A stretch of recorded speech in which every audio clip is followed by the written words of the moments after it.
Stage 2 of the KAP sani2c is a magical mission that has earned a reputation as one of the best rides anywhere in the mountain bike universe. 90 kilometers and close on 2,000 meters of climbing lay between misty, moody Mackenzie Club and jovial, joyous Jolivet.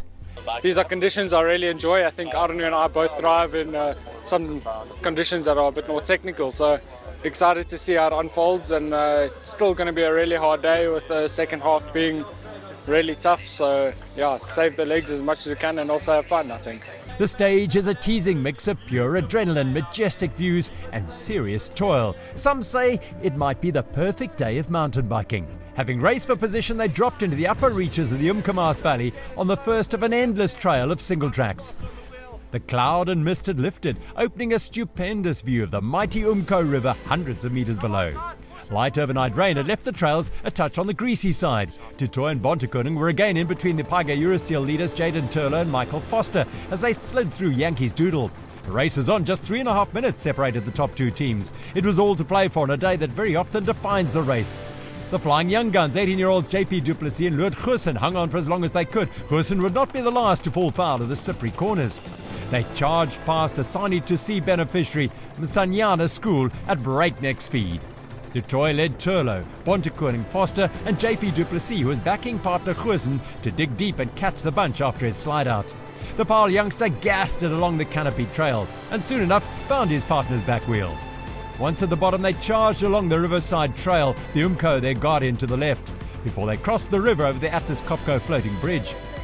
By now the trail was dry and dusty, and when it pointed up at the imposing Unitrans iconic climb, Ikopo local Foster showed his class. Riding just ahead of his Pretoria-based partner Turlo, the under-23 national road race champion. Passing through the USN hydration station at the top, that opened up a tidy lead.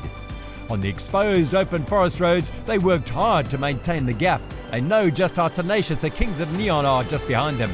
But they were no match in the end for the super strong Paiga Eurosteel pair of Turlo and Foster, who crossed the finish at the King's Harvest Academy after 3 hours and 26 minutes. Insect Science's Bontekoning and Du Toit were just 39 seconds back in second place. At the bottom of Umko, I think just before we got onto the road, I got a whole clump of grass stuck in my cassette and I couldn't change gears or pedal or anything. It just kept jumping, so I had to jump off and take that off. And then Keegan and Arnu attacked when they saw I was off. Yeah, Michael had an issue and we just had to keep the pace on from there. And unfortunately, as we hit Iconic, we sort of outrode ourselves, I think. And in a dark place from there, and just a drag race to the end. They got a few seconds on us and we just couldn't manage to close it. I was suffering quite a bit, and Keegan was really pulling hard. But I guess if I was able to help a bit more, then maybe we could have closed the gap. Sani debutants Du Plessis and Goosen had a superb day, taking third once again after a day of all-out racing and chasing through the rural KwaZulu-Natal bush. In the women's race, Efficient Infinity Insurance, Danielle Stradham and Sam Sanders had a 12-minute lead over the sani2c team of Francis Janssen van Rensburg and Bianca Hoare. And on the drop down onto the Umko Valley floor, they were not separated. The 2.84 kilometre climb up Iconic was the decider. Stradham summited ahead of Sanders as they consolidated their overall lead.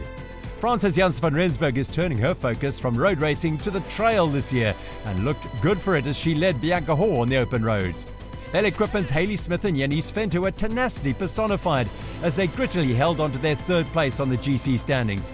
In fourth place was Spaniard Tanya Bugarin, who teamed up with Refilia Mogorosi for the Cianolo Adventures.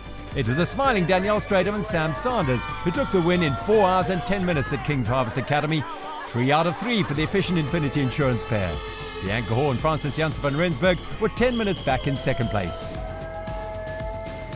We had a little minor mechanical, which took maybe a few seconds off our time, but we managed to catch them again. And it was actually cat and mouse all the way up to Iconic, and that's kind of where we made our big break. On Iconic, we kind of just rode our pace, and I knew we would be strong enough to get away there. And once we were over Iconic, just got a bit of a breather, and then it was like empty the tank.